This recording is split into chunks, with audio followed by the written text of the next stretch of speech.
Honours final বর্ষ রাজনৈতিক তত্ত্বসমূহ পরিবর্তন ও ধারাবাহিকতা বিষয়ের সাজেশন। সুশাসন কাকে বলে, সুশাসনের বৈচিত্র্যসমূহ আলোচনা করো।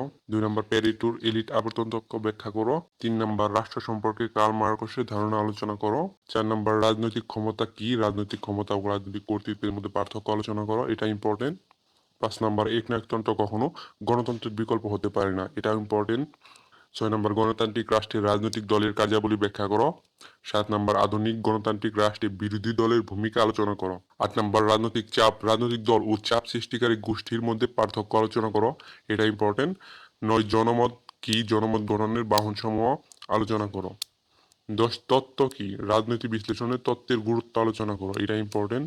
11 সুশাসন কাকে বলে, উন্নয়নশীল দেশে সুশাসন প্রতিষ্ঠার সমস্যা সমূহ আলোচনা করো, এটা ইম্পর্টেন্ট। 12 কার্ল মার্কসের শ্রেণী সংগ্রাম তত্ত্ব বিশ্লেষণ করো।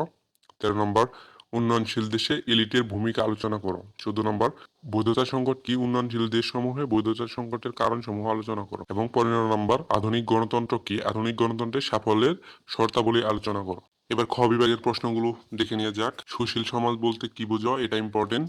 বিশ্বায়ন কাকে বলে। 3 নম্বর বৈধতা কি। 4 নম্বর রাজনৈতিক দলের সংজ্ঞা দাও, এটা ইম্পর্টেন্ট। 5 নম্বর আইনগত ও রাজনৈতিক সার্বভৌমত্বের পার্থক্য দেখাও, এটা ইম্পর্টেন্ট। 6 নম্বর প্রত্যয় বলতে কি বুঝো। 8 নম্বর ফ্যাসিবাদের বৈশিষ্ট্য সমূহ লেখো। 9 নম্বর সার্বভৌমত্বের বহুত্ববাদ বলতে কি বুঝো। 10 নম্বর উদ্দীত মূল্য তত্ত্ব কি, এটা ইম্পর্টেন্ট। 11 নম্বর ক্ষমতা ও কর্তৃত্বের মধ্যে পার্থক্য দেখাও, এটা ইম্পর্টেন্ট। 12 নম্বর রাজনৈতিক তত্ত্ব কি, এটা ইম্পর্টেন্ট। 13 নম্বর গণভোট বলতে কি বুঝো। 14 নম্বর রাজনৈতিক এলিট কাকে বলে, এটা ইম্পর্টেন্ট।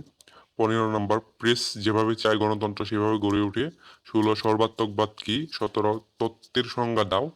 18 জাতিসত্তার সংকট বলতে কি বুঝো, এটা ইম্পর্টেন্ট। যেগুলো ইম্পর্টেন্ট সেগুলো আমি বলেই দিয়েছি, এগুলো একটু মনোযোগ দিয়ে পড়বে।